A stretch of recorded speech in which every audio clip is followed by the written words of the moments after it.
Welcome back to HPP, the Hoops Prospects Podcast. Last week, we continued to talk about the NBA playoffs, had in-depth discussion about the draft needs and possible picks for the teams in the lottery, and we were joined by Arkansas Wings Stanley Amudier, who had just returned from the Portsmouth Invitational. If you haven't checked out that episode already, please do so on hppod.buzzsprout.com or any of the major podcast outlets, including Apple and Spotify. My name is Richard Harris, and I am joined by three Hoops Prospects analysts, TJ Brown, Drew Barton, and Hugh Baxter. Today, we will focus on the best stretch bigs in the 2022 NBA draft, and later we will be joined by Colorado forward Jabari Walker, a first-team All-Pac-12 selection and the conference's leading rebounder. Gentlemen, how are you doing today? Doing well. We're great, Rich. It's basketball season, NBA playoffs. Love it. Happy Monday. Yeah, doing good. Rich and I had a good conversation earlier. I got to rant about my childhood. It was great start to my Monday. But yes, TJ's right. NBA playoffs are in full swing. So, and I just want a quick shout out. Tim Duncan's birthday, I believe. Got to rep my guy, Tim Duncan. Shout out to him. Nice. Just wanted to you throw said it top out there. 5 all time, Drew? Top 5 all time. Book it. Wow. I'll debate that with anybody. Better than Bill Walton? Without Jordan, Kareem, LeBron, Magic, Duncan. 5 right there. Book it. Wow. That is the right answer to that top 5 question. Huh. Mine would be Iverson, Barkley, Dr. J, Moses Malone, and Mo Cheeks. Wow. I wonder what they all have. James Harden doesn't crack your top 5, Rich? No, not yet. Ben Simmons? Oh, God. Oh, God. Question mark? We have a question in our mailbag about Ben. So, Can't wait. yes. I'm excited for that. All right. So we're deep into the first round of the NBA playoffs. And so what are your takeaways from some of your takeaways, at least from the action over the past 7 days? I guess one thing I would like to ask is we've been talking about Brooklyn for the past couple of weeks. And these were Drew's words, and I didn't disagree whatsoever. He said that anytime Brooklyn gets on the floor, they're going to have the best player on the floor and at least the third best player on the floor. So now looking at that Boston series as it stands, would you say that Brooklyn has the best player on the floor, or would you put Bruce Brown at second? Yeah, at this point, I think the Brooklyn maybe has the ninth best player at any point. I don't think any of us saw this coming. I mean, TJ and I talked about this earlier. Celtics winning, I don't think is that big of a surprise. They've been the hottest team in the league coming in to the second half of the season, riding that momentum into the playoffs. But if you're going to tell me that Kevin Durant was going to be scoring, I think 20 points a game and averaging like 6 turnovers a game, I would have laughed in your face. I mean, I got to see him up close and personal when he was out here with the Warriors.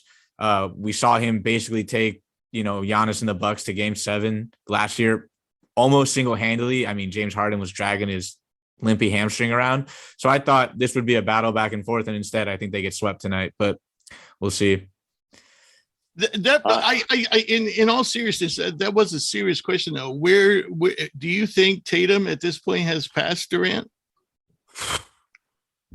It's hard to put the stock into one series because I think anybody can have a bad stretch, but I mean, it's just getting, it's hard. I mean, it's the eye test. It's the analytics. I mean, it's an all encompassing basketball viewpoint that Tatum is outplaying Durant every facet.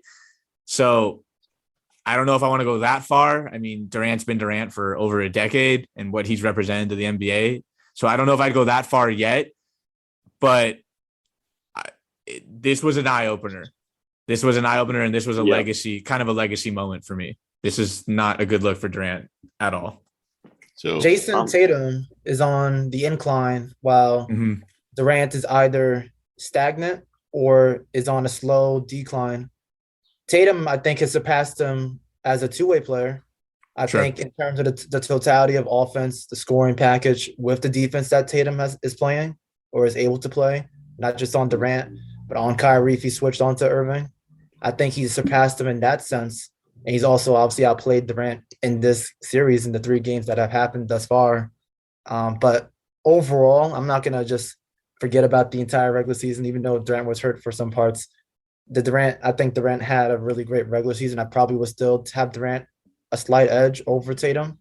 But I would be lying if this didn't change and make that much harder. And who knows, by the end of the playoffs, and I assume that Celtics would move on, and let's say they get past the semifinals and the conference finals. If Tatum is in the conference finals, I might be singing a different tune. But yeah. Okay. Yeah, I'm disappointed in this series. I mean, after game 1, I think every NBA fan was thrilled for what we were going to get.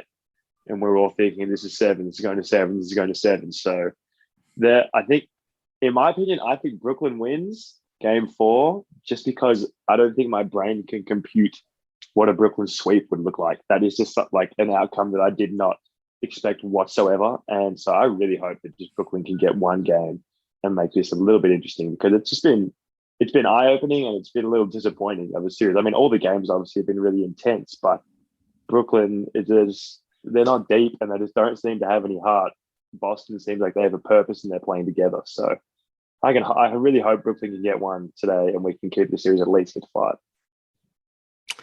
So I believe the Suns are the only high seed that are in danger of losing their series. Am I correct about that? Right? I mean, the East is pretty much all chalk.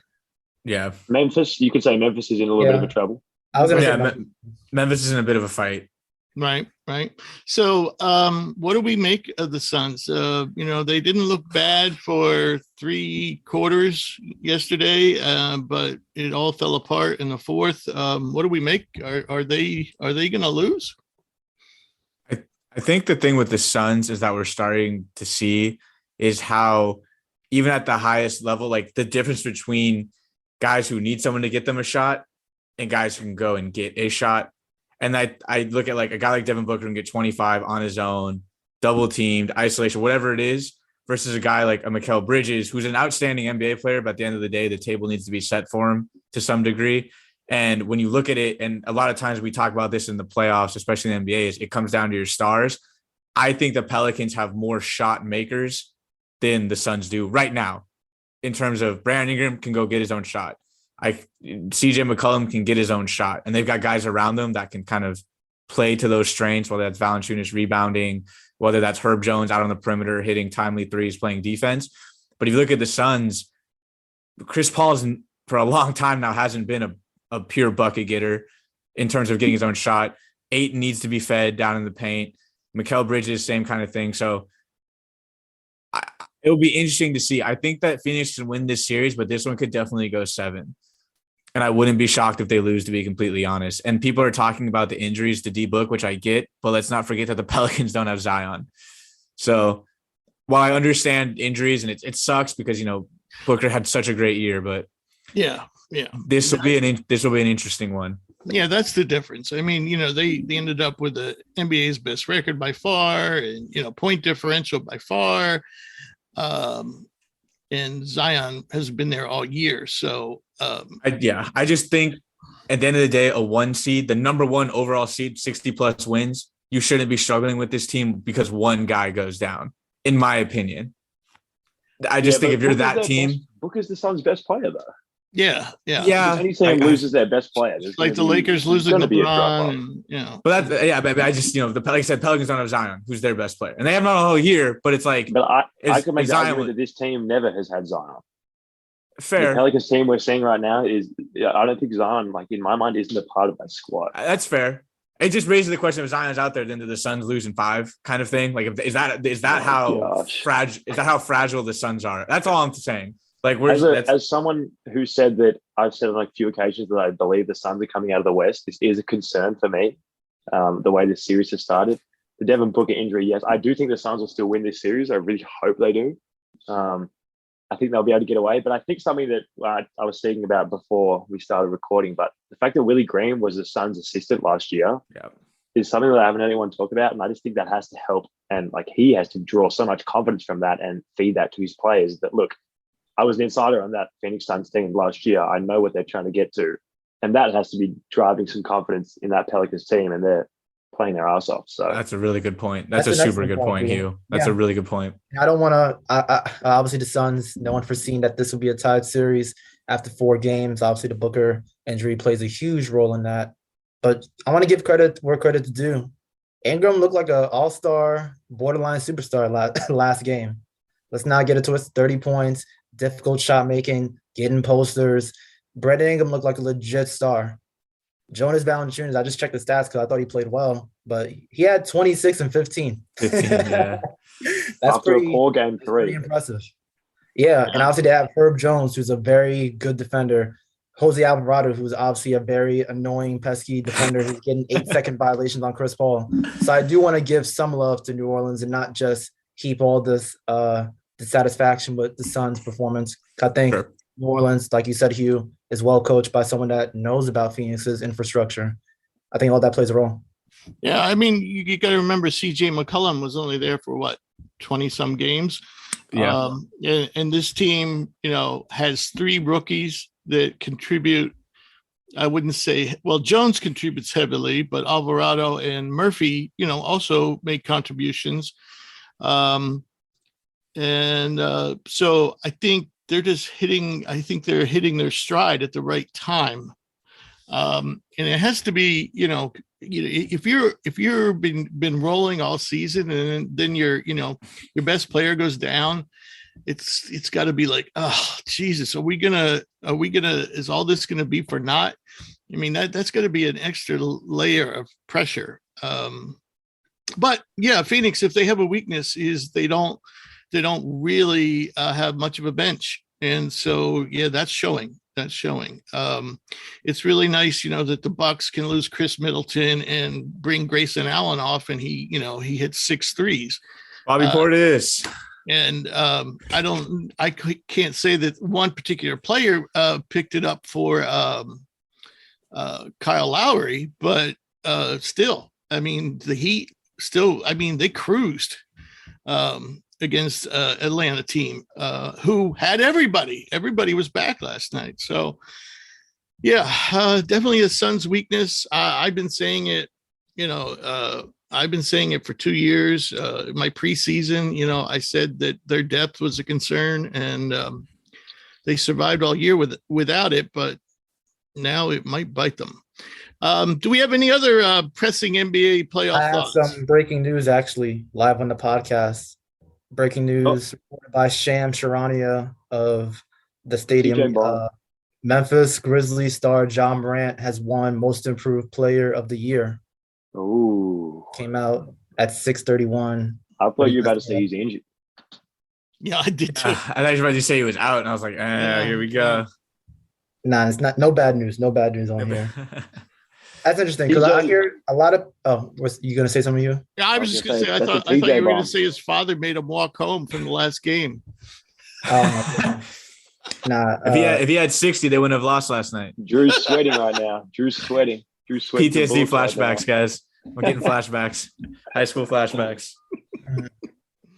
Yeah, my quick reaction though to the news. I'm not mad at it. Ja Morant's jump from last year to this year has been insane. He was in legit MVP talks and everything. And I get the argument that going from a good player, which he was already, to really good, like great, that's a really hard thing to do. I probably wouldn't have given to him because he's already was so good. I don't know. So that's sort of my immediate reaction to that. No, I agree. I would give it to someone who, came from further down the list, like, somebody like Maxey. Agreed. Here we go. Here comes Drew coming to talk about his boy Jordan Poole. No. No, definitely could have. No, I think Jordan Poole has a better case than Ja because I think, like TJ said, like Ja's incredible. He's super exciting, and he took the leap from star to superstar this year. But at the same time, like he was a second overall pick in the draft. He came in the league. He's been sharp from the jump. Like I would rather give it to a guy maybe that was milding at best and now has really come to, improve, whether that's Tyler Hero, who became a 20-point scorer off the bench, whether that's, yes, Jordan Poole as a Warriors fan. I mean, there's no denying that. You could argue Jordan Poole's been as good, if not better, in the playoffs so far than Ja has, but that's an argument for another day. But I love Ja, so no, I don't want to hate on him. No Maxey love? Oh, Maxey's was he a finalist? Was he a finalist? Oh, I don't think so, but I'm just saying. Oh, yeah, Maxey's another guy that kind of has stepped up and is kind of filling that big three, almost kind of a big three scenario in Philly. If Maxey keeps ascending with Harden and Embiid. Take Maxey or Poole right now. You can take one. Who are you taking? Me? I'm taking Maxey. All of you. I'm taking Maxey. Rich taking Maxey. I'm getting Jordan Poole. Jordan Poole, Drew. That's hard. I'm probably gonna go Poole, but that's hard. That's legitimately hard. I'm seeing people pitting them against one another. Like just the last 3 or 4 days, I've started to see it. It's hard because I think Maxey's been better for longer, but I think Poole, like we're seeing what Poole can be at his peak, and it's like that's pretty enticing. But that's a hard one. I think Poole's a better shooter. I think Maxey's a better defender, a better distributor, better penetrator. I think he has better all-around game and most importantly, the better defense. So I'm not sure about the facilitation. Yeah, I think better. Poole's improved a lot as a passer and has played in the scheme in Golden State where it's more movement dependent instead of straight pick and roll. He's actually impressed me a lot. He had, I think, a 10 assist game against Denver. I think he had 8 the other night. And like TJ said, that's there's a lot of hockey assists in Golden State where you're whipping the ball around. True. So I think it's very close though. I would, if I was a GM and I had either guy on my team, I'd be thrilled for the next 10 years if I have one of these two guys on my team. Okay. Any other playoff thoughts before we move on to our stretch bigs? All right, let's move on. So we're going to talk about the best stretch bigs in the 2022 draft class, and we'll start with Chet Holmgren, who I know TJ likes a lot, and of course he's not alone there. So TJ, give us a rundown on Chet's game. Who he is as a player, what his pluses and minuses are. Yeah, no, for sure. And even before I get too quickly deep in the weeds, when I think of stretch bigs, and this is a bit of a philosophical thing, I don't only think of them as a big man that can shoot from beyond the arc. Of course, obviously that's where the stretch big comes from, like someone that can space the floor. But I think someone that can stretch the defense can also be someone that has the ball handling, someone that can get to the basket and not just be a threat when he just catches and shoots it, or in a post-up situation, obviously, which is a back to the basket big. So I think Chet Holmgren, not only can he shoot, but if he's on the perimeter, he's also liable to make a play and drive and either score or facilitate. And to go a bit deeper in terms of just pluses and minuses, I'll start with defense because that's obviously what most people are aware of. He's one of the best, if not the best shot blocker in the class. He averaged more blocks than fouls, which is not something that we see often at all. I think the last time I saw that from a player that was drafted was Evan Mobley, who at USC averaged more blocks than fouls. And it was by a clear margin, by like a 1 full block more than the foul per game. Also defensively, he's not someone, he's skinny, and I'll get to that's more on the weaknesses side. But even though he's so frail and thin, he's really tough. He's not getting pushed down. He's not just getting manhandled. He will fall, but he's not someone that looks like he doesn't look like he's afraid of the contact. And that's important when you're so small and I'm projecting to guard against the bigger, stronger NBA bigs that he'll face against. So I think that's really important. And yeah, last piece I'll talk about on defense is just that he has good feet. He's not someone that's too stiff. His hips, obviously he's so lanky and frail. It does look weird sometimes, but in terms of the result, he can move his feet, he can slide and keep up with perimeter players. And I'm not saying he's going to guard the best point guards, but he can guard wings. He can switch temporarily on some shooting guards for sure. So I think that is something that is also a plus for him on the defensive end. Now, offensively, he had a really nice three-point percentage. He shot 39% from beyond the arc on 3 attempts, which I was even surprised it was that many attempts because sometimes it looked like he was deferring so much to Drew Timme and not taking those shots. Most of them were trailer 3, so if it was in a fast break situation, he would come from behind, be the last one up the court, and just take the spot up 3 before the center defender was able to close out on him. His also his shooting form looks very solid to me. It's not perfect, but it looks smooth enough, especially for someone that's 7 feet 1 inch tall. So I have no concerns about his 3-point shooting eventually translating. Something that I'm always really excited about is ball handling for a big. As I said earlier, when talking about stretch, I'm not just thinking about can you shoot and stretch the floor, but can you also dribble if someone closes out on you and do multiple things and make multiple decisions. And I'm pretty confident in his ability to do that. He's shown some flashes of just making guys look a little silly on the perimeter and then making a nice drop-off feed. And the last thing I'll real quick mention is that he's also a very good finisher.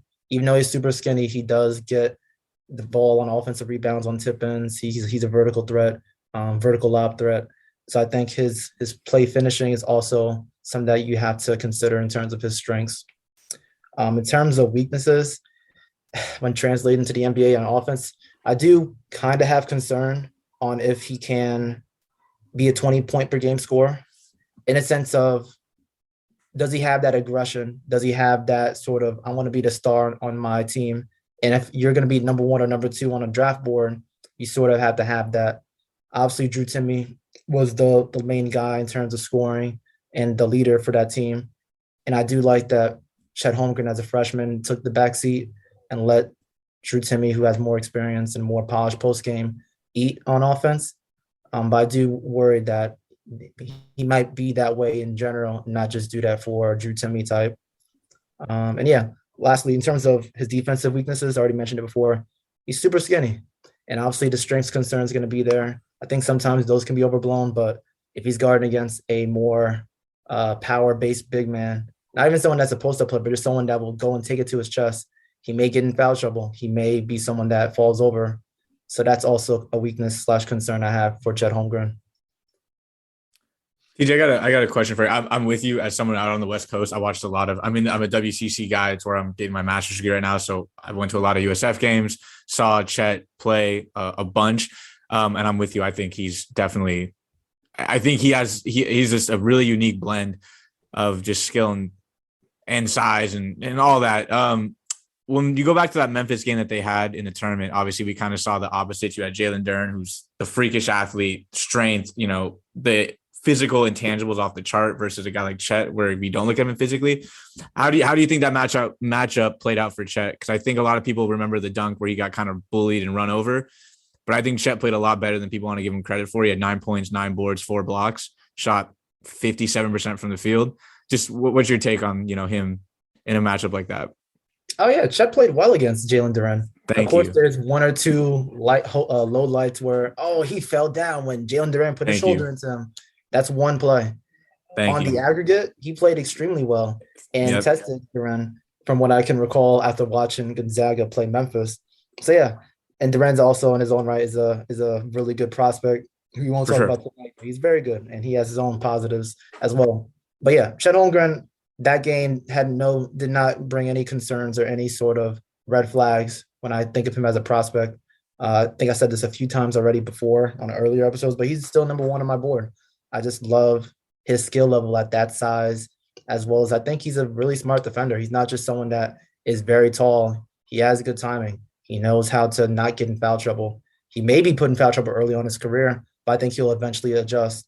And I think I'm not going to make the same mistake as I did last year with Evan Mobley. Not saying that Chet Holmgren is as good as Evan Mobley. I don't think so.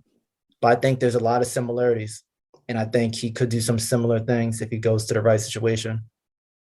I think that 6th foul in the NBA alone might help him, just getting that 1 extra foul in a game. Like, I know it seems like I'm like a dumb thing to say, but like, I think even just having 1 extra foul a game will allow him to maybe be even a little bit more aggressive and, maybe challenge a little bit more and hopefully put some weight on. But TJ, you're the man. Another Zags fan. That Memphis game was an abnormality in terms of fouls.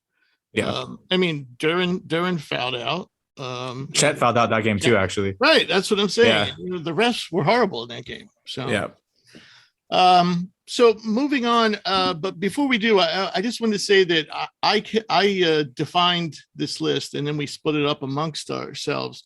But the way I defined a stretch big was basically someone who has the potential to be, was like 6'9" and up, and has the potential to make threes and still do what a big man can do. So it didn't if he can drive, that's all the more a plus, which Chet can. So that's how I define the list. So Drew, Paolo Banchero of Duke, he's the next guy on our list. You want to talk about him? Yeah. So, I mean, following up Chet with another freshman that, you know, we talk about in that top three is going to be Banchero out of Duke. He had a really solid year for the Blue Devils. He had 17 points a game on really solid splits from the field, at least at almost 48%. He was about 34% from three, 7.8 rebounds a game. And I was really impressed with his 3.2 assists. He was sixth in scoring in the ACC, fifth in rebounding, was first team all ACC and the rookie of the year. And my brother is a Duke fan, so all I heard all year was how Banchero's the guy. And, you know, I look at the raw numbers and I'm like, sure, he's great. But I was really impressed with his tournament run. He put about 18.8 points a game, almost 8 boards, shot like 50% from the field. And the thing that for me is the big swing skill with Banchero is he shot, I believe, 53% on 3.8 attempts per game in the tournament. Which was a huge jump. I mean, that's a 20-point jump from what his 3-point percentage was during the regular season. And I think for him, that's going to be the big swing skill because he is 6'10", but when I watched him play at Duke, he plays far more out on the perimeter. He's played more like a wing to me, kind of like a hybrid. I think his most promising skill is his shot creation. I think when you look at him, Chet, and Jabari, who we'll get to later, I think he is the most polished one-on-one mid-range scorer, get his own shot, can get to his spot, pick where he wants to attack a defense. Sometimes I think that works against him. And part of that might just be college basketball where a lot of times guys defer to the best player on the court, period. But there were some times I thought he was a bit of a ball stopper and just kind of tried to hijack the offense, do his own thing, which I like that killer mindset. But, you know, at the next level, as we've seen, we talked about with like guys like Kevin Durant, you need guys to come along with you. You can't just stop and take the ball and try to do everything by yourself. Defensively, I think the tools are there to be a solid defender. I view him more as a scheme, like team defender. I don't think he's going to be a lockdown, put him on a wing, drop him down to the post kind of defensive player. But I definitely think he has the physical tools at 6'10" to you know, rotate along the baseline, jump out on the perimeter if he has to and not get exposed. And I just think Banchero is a really solid prospect. I think between him and the other two big freshmen, he probably played the best and raised his stock the most coming out of the tournament, given that they made the deepest run and he was most consistent for his team compared to Chet, who, like TJ said, deferred to Timmy, and Jabari, where Auburn kind of flamed out. But I really like him. I just, you know, I think of him as like, is he really going to be a big or is he going to be more of a kind of perimeter guy, a hybrid? I see him kind of playing all over the place. And I don't really know if what position he's going to end up play, but I think he's going to be a really solid pro, and he might be the most NBA ready out of these kind of freshmen that we're talking about. So I like Banchero. I think he's going to have a solid career. Yeah, I think he's definitely 3-level scorer. And like you said, he wants to be the go-to guy and is the best right now of the three, prepared to be that go-to guy. Yeah. He's probably of the top three, probably the worst shooter of the bunch. And now we'll talk about the best shooter of the bunch, which Hugh, you looked into Jabari Smith. You want to talk about him a little bit?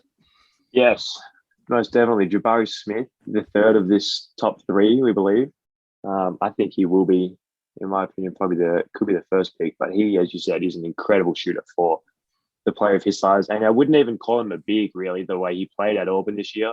Really played that wing role because he had Kessler next to him all season, and that was pretty good for NBA teams to watch and sort of see how, if they already have a 5, how Jabari Walker can play that 3-4, which is going to be incredible. I mean, he's still 19 years old, which is amazing to me. This season, freshman year, averaged 17 points, 7.5 rebounds, and 2 assists a game. Shot 43% from the field, 42% from behind the line, which is just staggering at 6'10".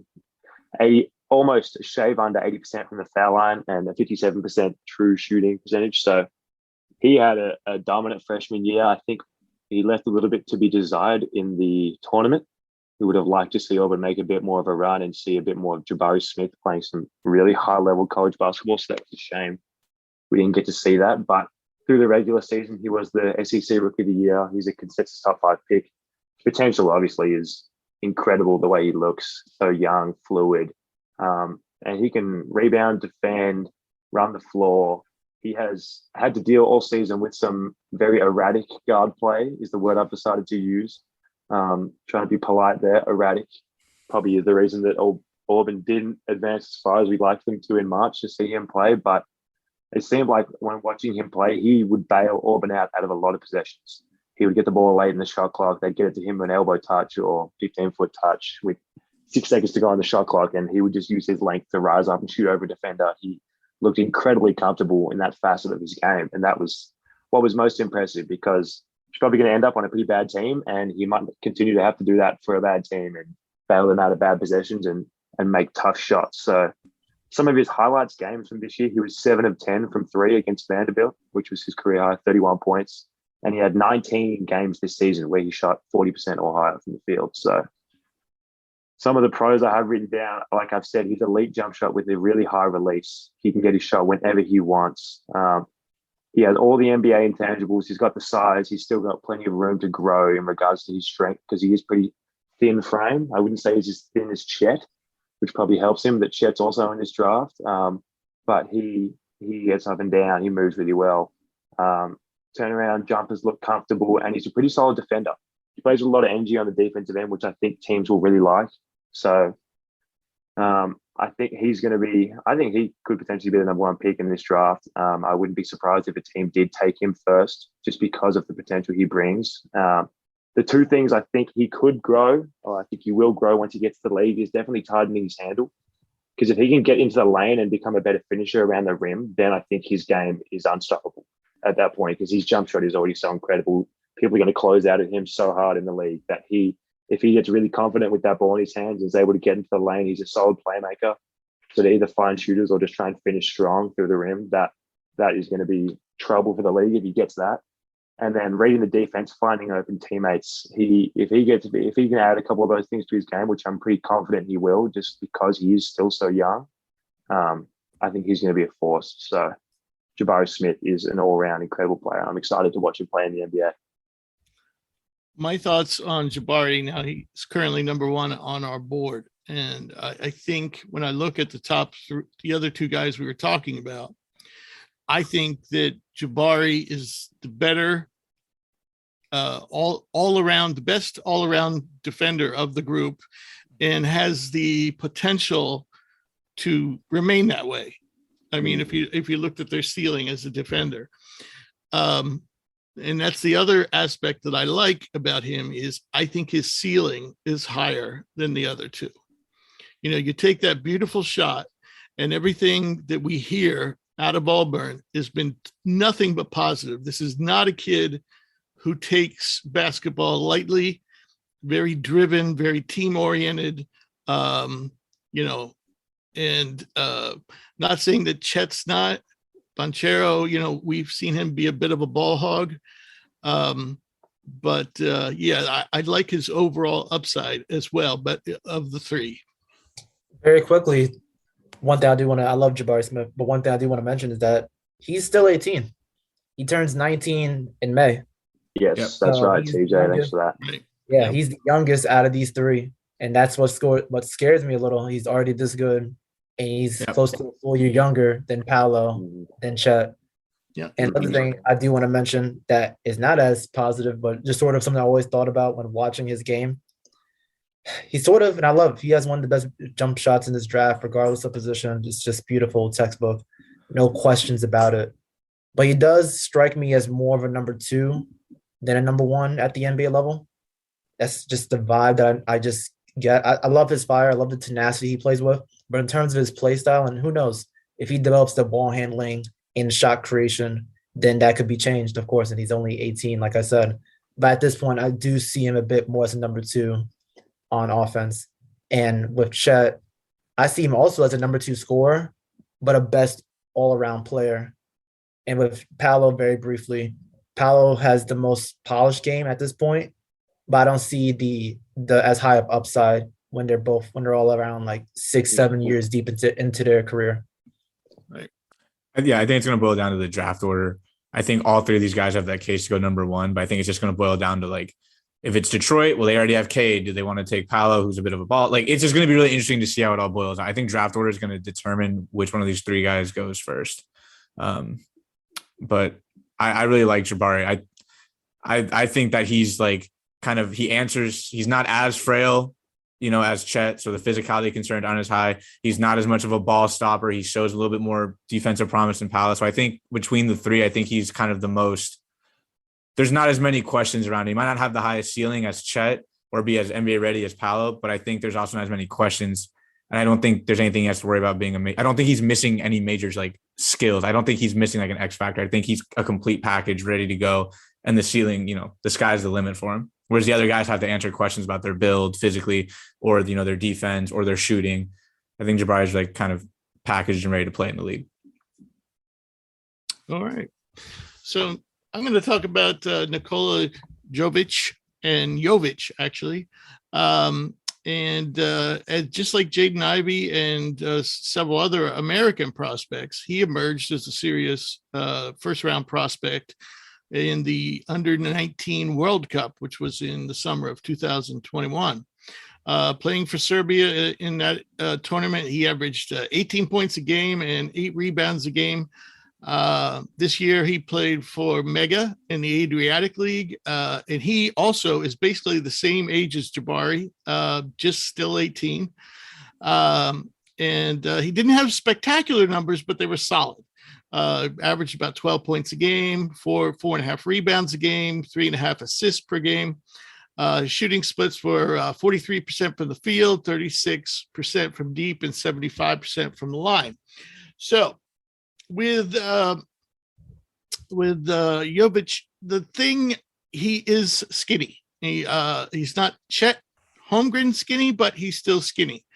In his game, he really much more plays like a wing than he does a power forward, or he's definitely not a center. And so he handles the ball a fair amount. He's no point guard, but he has excellent vision, anticipation, touch, and accuracy on passes. And that's especially apparent on the break. He'll make full court passes, or he'll, even lobs on the run with beautiful touch. He's also a serious rip and run threat himself.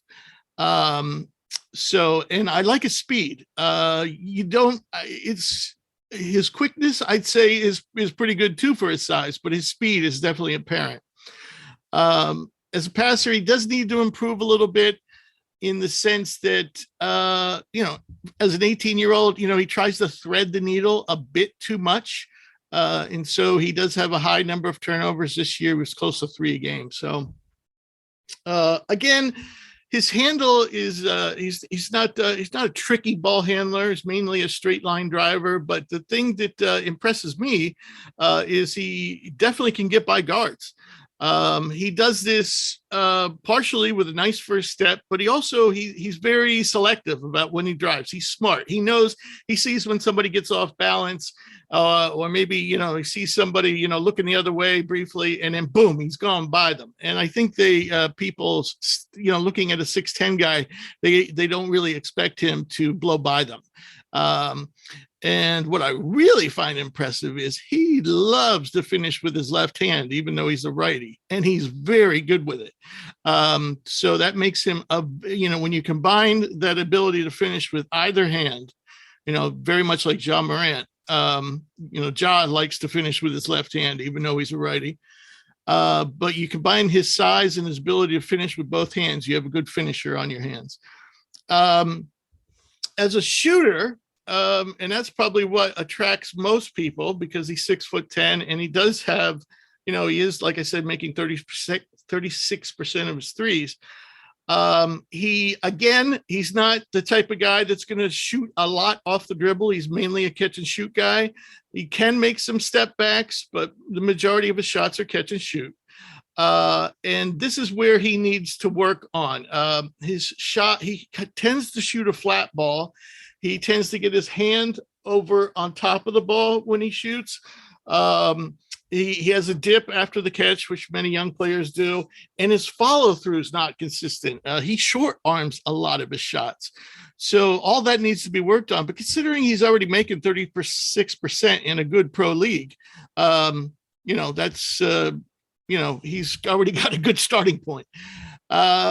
And lastly, he can score in the post. He's not going to overpower you. He uses finesse moves, his ability to drive, and he has a nice turnaround fadeaway. Defense is where he really needs to work. Mega does a lot of switching, and so he often ends up on guards and wings. He tends to go under screens, which we know can be problematic. His awareness needs to improve. He has trouble with ball man. He doesn't anticipate very well, and he often gets caught looking. He'll look to see where the ball is, and his man will disappear on him, and it'll be like, where'd my guy go? A lot of that happens. So, and he doesn't produce, even though he was good in blocks in U19. He didn't do much of that this year in the Adriatic League, and he doesn't produce a high number of steals and blocks, and he doesn't really seem to have a lot of vertical pop. So overall, he's not an impactful defender, but given that he's pretty coordinated for a 6'10" guy, I think, he has potential to at least be serviceable. He kind of reminds me of maybe a Gallinari type of player. I mean, he doesn't shoot nearly as well as Gallinari right now. But like I said, at 18, if he can fix those things that are all fixable that I talked about, I think he can become a 40+% from deep. So I would say right now, if I'm pretty sure he's in the draft, whether he stays or not remains to be seen. Right now, I'm looking at him as a mid to late first rounder. But who knows? Maybe if he stays another year, we could be talking lottery.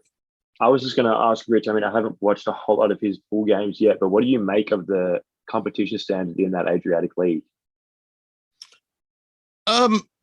I think the Adriatic League is solid play. I think it's not as good as the NBL.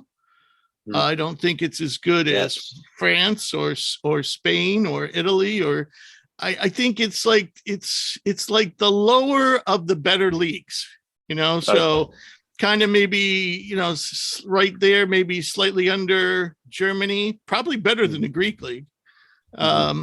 So it's, yeah.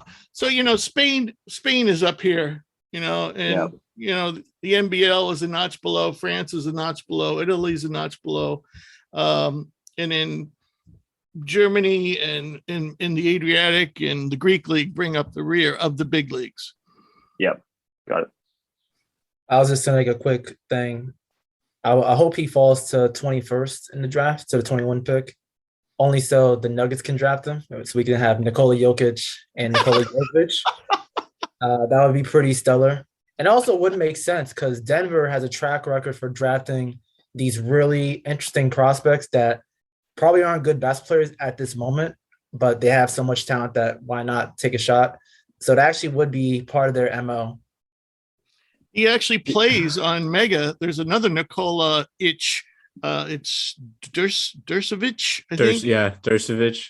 And he's another 18-year-old who hasn't put in for the draft yet, but he also has potential.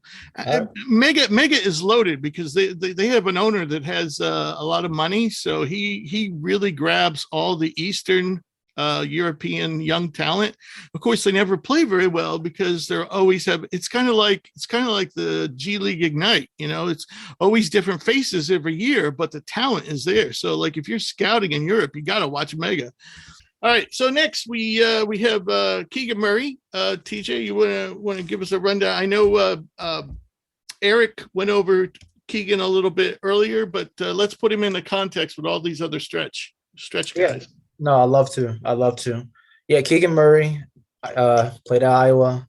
He was a bucket. He was one of the most productive players in all of college basketball. I even checked. And he also got better as the season waned on. So in his last 15 games, he put up 25. And this is when, against conference opponents, teams know what he's good at, and they're game planning much better than they would earlier in the season. This is what he put up in his last 15 games of his college season: 25 points per game, 56 field goal percentage, 9 rebounds, 2 blocks, 2 steals, over 40% from 3. That's pretty darn good. On just the raw numbers. But to go a bit more particular, he should be drafted anywhere. I probably wouldn't go this high, but some people would say as high as 5. and as low as probably in the 8, 9, 10 range. And the reason for that is that he is pretty safe as a player. He is going to be a stretch four that can shoot from the corners as well as has nice ability to bring it up in transition. So he's about 6'8", probably around 230 or so, maybe 225. And he has a fine body type in terms of his frame. But his calling card is as a scorer that he was one of the most aggressive bucket getters in college basketball. And obviously that's built around Iowa's system, as Iowa, they don't have a lot of talent outside of him and even his brother, Chris Murray, his twin. But yeah, at the NBA level, he's going to be someone that's used as a 6'8", stretch wing big. I think he has a little bit of small forward potential, but his ball handling has to improve in order for that to be, reached. However, because of his shooting ability as well as his scoring aggression, he's likely going to be a nice starting, at least third best scorer on a team, on a solid team eventually in his career. Also, he's very physical. When he goes to the basket, he's he's looking for contact. He's looking for the and ones, and he converts a lot of those and ones through contact. He's relentless on drives. If he's cut off, he's not just going to pass it out very quickly. He'll still search for a way to get the bucket. Another thing that I didn't really give him a lot of credit for, but is true, is that he didn't average a lot of turnovers, even with a high usage rate, only averaged 1.1 turnovers per game and had a over 30 or close to a 30% usage rate, which is obviously very high. That's your top score sort of usage rate, and you only turned it over once per game. And that's super encouraging. Defensively, because he's 6'8", and I think, at least from the sites that I saw, he has about a 6'11" wingspan, he should be able to fit right on to NBA court as someone that just is able to switch between forwards and maybe some guards. He's pretty good at sliding his feet, not the greatest, but he's good enough to be competent at guarding guys his position. They may try to get up on him. And also he has a high motor. He has a good motor where he gets, like I said, he gets over a block and a steal per game, and defense isn't even his calling card as a prospect. The only things that worry me is that he hasn't really shown a lot of passing ability or talent. Granted, he was supposed to be the lead guy for Iowa, so that could be because of circumstance. And also because he is a really good scorer, but I do worry about his ball handling and shot creation potential. Because in the NBA, it's going to be really good to be a spot-up shooter, but there's only most of the time there's only so high that you can reach as a pure spot-up shooter and maybe opportunistic finisher in the paint. And if he doesn't develop as a shot creator, then I'm not sure he would be worthy of a top 5 pick, for example. The last thing I'll mention very briefly is that he's also an older prospect. So even though he's a sophomore, he's turning 22 in August. So someone that is that old, that played 2 years of college basketball, is not always the greatest sign. So you kind of expect him to dominate if he's going to be close to 22 in his second year of college basketball. But still, I'm not going to have the age thing be a death knell to him. So he should be a 3-and-D type of player. However, I'm not sure if his ceiling is as high as some of the other stretch bigs that we discussed earlier.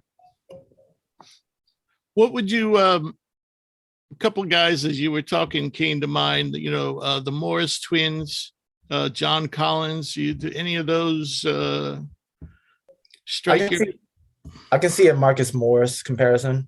Marcus Morris is more of the shooting twin, as well as he has I think comparable size of 6'8" or so. Not super slim. He's more like moderate body frame type, such as like Keegan Murray.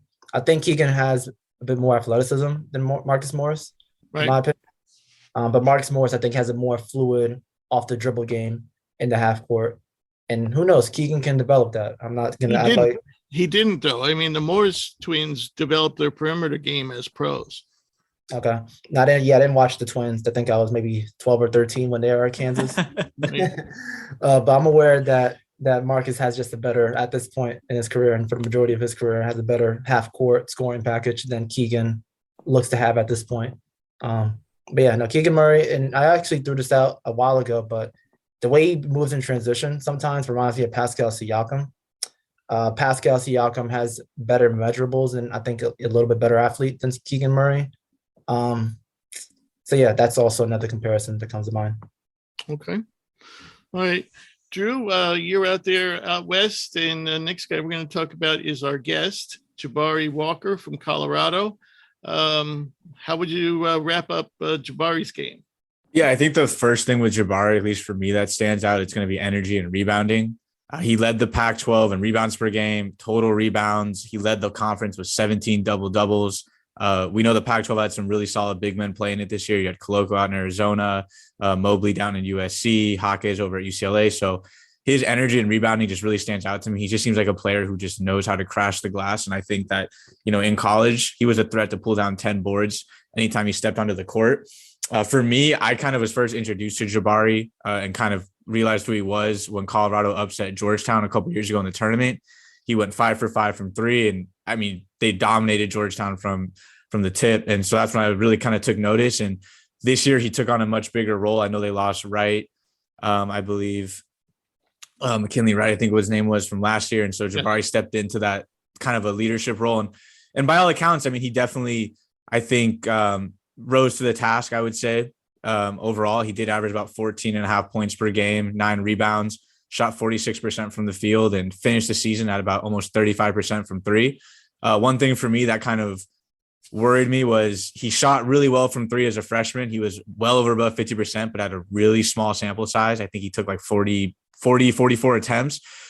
Early through this season, about the first half of his season, his three ball was not dropping. I think for a good chunk of the season, at least, up through January, he was under 30%. And so I was starting to get a little bit more concerned, but I want to give him credit. His final 12 games of the season, which was from February 3rd all the way through their NIT run, he shot 47% on 46 attempts. And so that's kind of where I think Jabari is as a shooter when we talk about stretch bigs. I don't think he's going to be a guy that comes in and starts shooting 40+%. I definitely don't think he's a 28% guy. I see him getting to the next level. And if he can around 36% of his threes, I think that gives him more than enough usage as a floor spacer. I think his energy and rebounding would translate at any level. He's a little bit undersized. I mean, 6'9", I say that as a 6 foot guy sitting in my room right now. But at 6'9", I do kind of, wonder if how big is he? He's not a freakish athlete. I think he's just really solid across the board in his athletic intangibles. But he runs the paint hard. I mean, I watched him play against Oregon. He had a really, really good game. And he had one kind of just hustle play where they had a breakaway dunk. The guy missed the layup, but he from literally baseline to baseline got to the end of the court and put it back for a tip dunk. So I just love how much passion he plays with. And he looks like he's out there trying, which I think matters a lot. In the NBA, not everybody can be a superstar. And so I think a guy that's willing to come in and do some of the dirty work, that has to matter. He's not much of a playmaker. I really like the point TJ made earlier about being a stretch big who can stretch a defense, not just vertically with your jump shot, but also laterally with your ball handle and your playmaking. I don't really see that from him. I mean, he had 1.2 assists to 2.3 turnovers in college. So I don't really see a guy that's playing with his head up. And that kind of goes in. He's not really a polished half court scorer as well. It's more energy points. He can knock down a three, but this isn't a guy that's going to, play like a Drew Timme where he's going to put his back to his basket and put guys in a variety of spin moves. I don't really see a lot of, fadeaway touch. So I think that's kind of where Jabari needs to work on, is just becoming a more technically sound basketball player. But like I said, to lead a Power 5 conference in double doubles, to almost average a double double, I mean, that speaks volumes to him as a competitor. So I like Jabari a lot. I just think the refinement isn't there yet to say that he's going to be like a for sure fire, guy in the NBA. But I think it's there.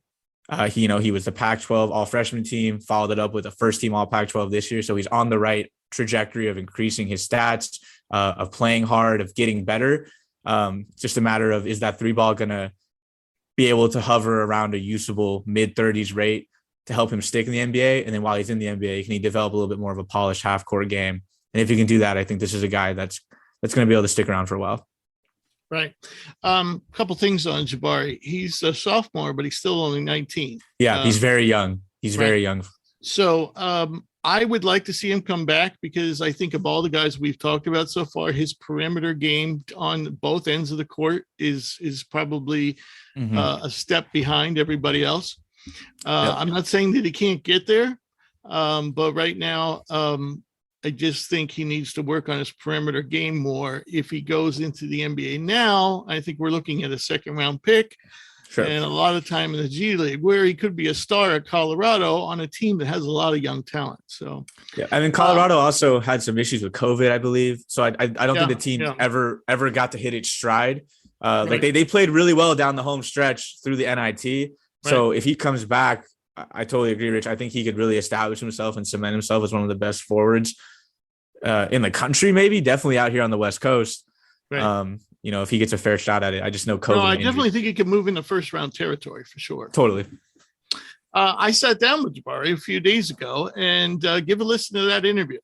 Our special guest this week is Colorado's Jabari Walker, one of the best stretch bigs in the country.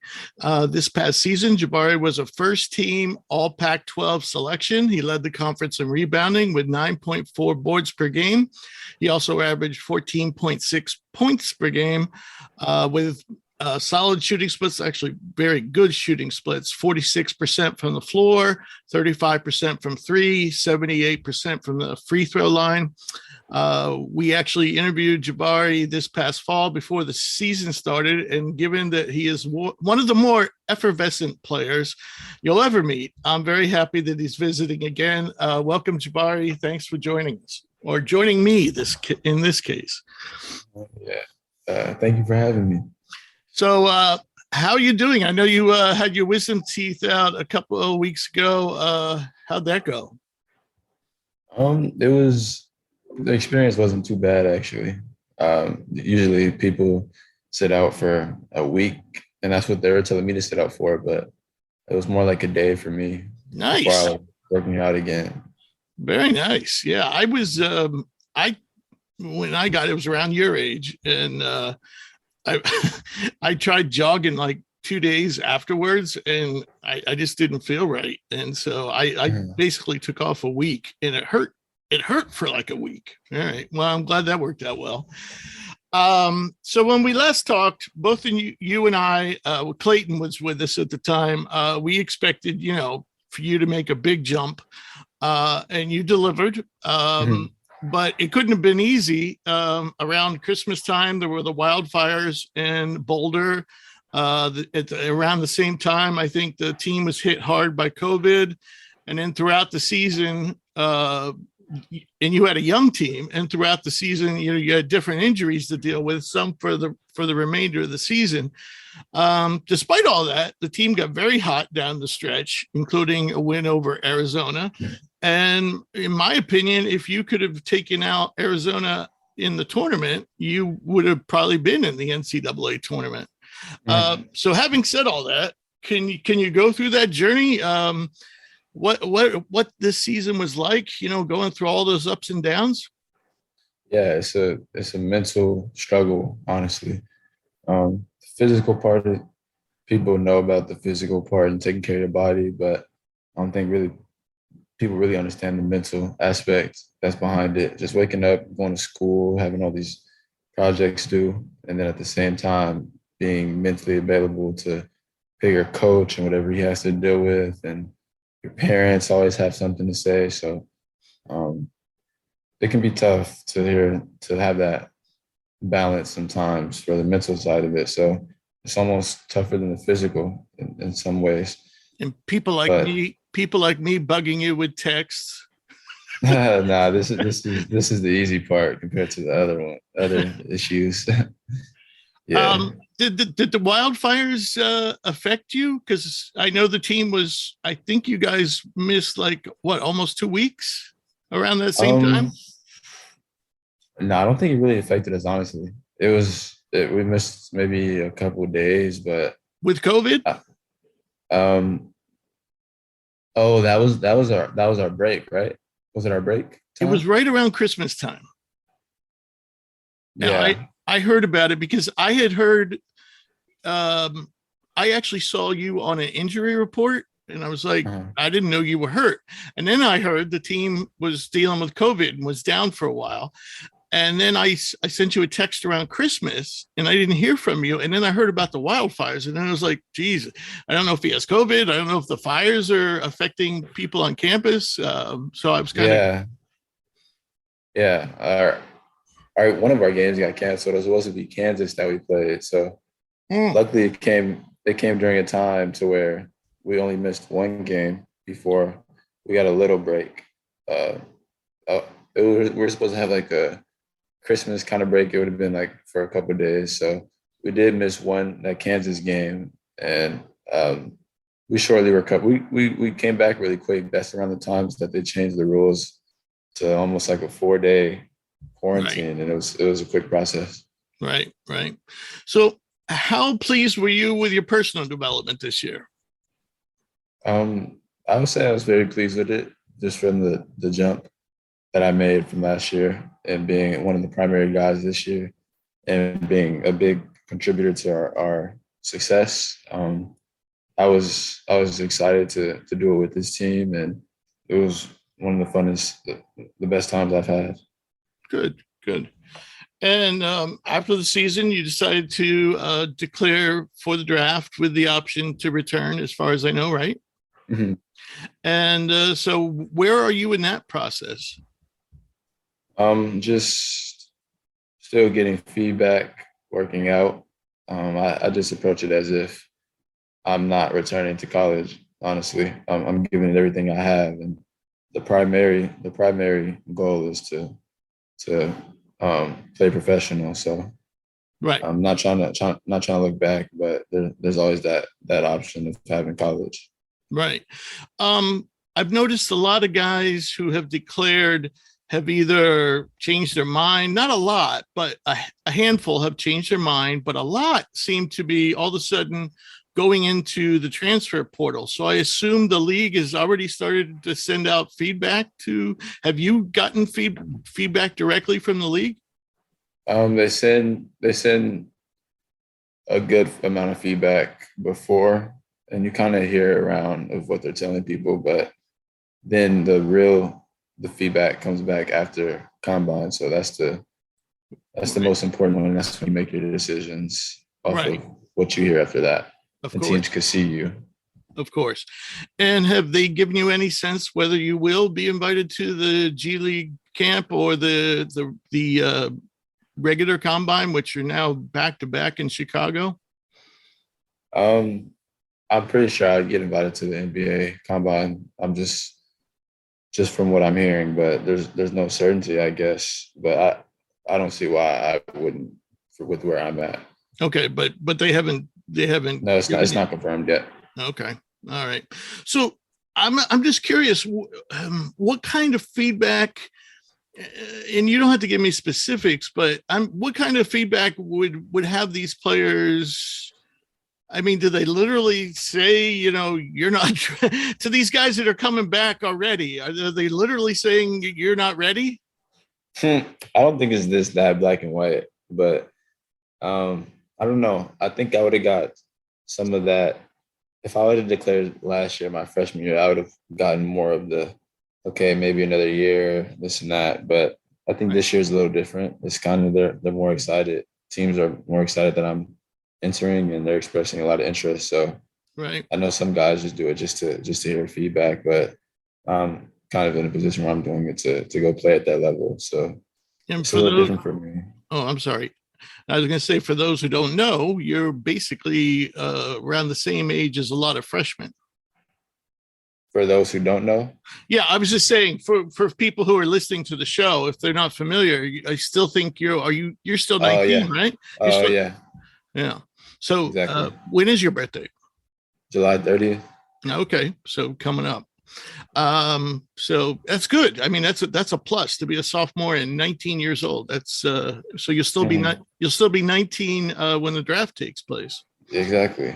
So what types of things are you focusing on as far as your game goes, as you prepare right now? Just we have this thing where you could put on a VR and look around, and it's like it simulates you being on the court with the team. So I think that's been big for me, just being able to watch film through that and put myself in players' shoes. It's really cool. It's helped just slow the game down. Yeah, it's next level. So I've been using that and just staying low during these workouts, working my hips out, stretching those. They did a full body detail. So Yeah. Okay. And is there any like particular skills, like, or any kind of like things that you would like to say, I don't know, shooting off the dribble or driving from the perimeter or, or defending on the perimeter? Is there anything you think that you definitely would like to improve upon before you get to the combine? Yeah, all those really. Just the stuff around the perimeter, playing more like a three. Right. That's my natural position, and that's the position at the next level. So just learning that again, because I went through college playing some 4 and some 5. So it's a big adjustment, learning how to play the 3 spot again. So just focusing on that. All right. And I guess I'm going to go. I know you said you really, your mind's not there, but I just wanted to ask you a couple questions about Colorado. Evan Batty is turning pro, and a couple of your teammates have transferred. If you did come back, are you excited? Would you still think you guys have a chance to be as competitive, if not more competitive, the next year? Yeah, for sure. Those guys there, they're getting better. I know what they're capable of, and with people leaving, that always means someone has to step up, and multiple guys. In this case, I think will. So I just love that group. So if that ever did happen in the future, it wouldn't be a loss for me. It's a win-win anywhere I go. Right. Because he had a really good recruiting class last year, and with Lawson Lovering and KJ Simpson, and Quincy Allen didn't even make it on the court. So, and then I guess you got a new big guy coming in. His name is Joe Hurlburt. Are you familiar with him? I haven't seen him play, but he's a pretty high recruit. So were you surprised that Eli Parquet and Keyshawn Bartholomew transferred, given that the team was really on the upswing and a young team? Were you surprised by that? Not really. I mean, I talk to the guys all the time, so it may be surprising to the media, but when those are your best friends and you're talking to them every day, then you kind of hear about it first. Right. And Eli landed with UNLV, who seems to be collecting a lot of guys of his, of his ilk. You know what I'm saying? Yeah. They got the kid from Oklahoma, who's kind of an all-around, do-everything guy. I think his last name's Harkless. But I noticed they had like 3 or 4 veteran players. Oh, yeah. That they're accumulating. And if Bryce Hamilton comes back, I don't know if you're familiar with Bryce's game, but UNLV would be a team to deal with next year. All right. So basically, you think you're in the stay. What kind of thing would have, let's say we're at the combine and you're at the combine, you finish the games, done all the testing, blah, blah, blah. And you've gotten feedback, literal good feedback from teams, because I know they will give it to you there. Where would you draw the line? Like if they told you you're definitely not going to be a first round pick, would you come back?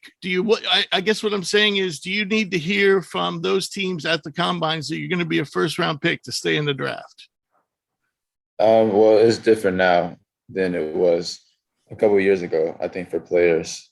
Now the objective is just guaranteed contract, because if you get a guaranteed contract, is why does it matter if you go first round? You're almost getting the same contract. So I think why people like going first round is because of the guaranteed part. Right. So if I can get that anywhere in the draft, then that would be ideal. Right. And again, for those who aren't familiar, usually your high second round picks will get some guaranteed money. And actually, some undrafted players sometimes end up getting guaranteed money. I'm not sure why that works out that way. It just depends on how much a team actually likes you. Right. So if you all you need to do is impress one team, and if they feel sold on you, then and they're willing to invest that into you, then that's all you need, really. Okay. And I got one last question for you because I know you've been watching the playoffs a lot. Are you rooting for a particular team in the playoffs?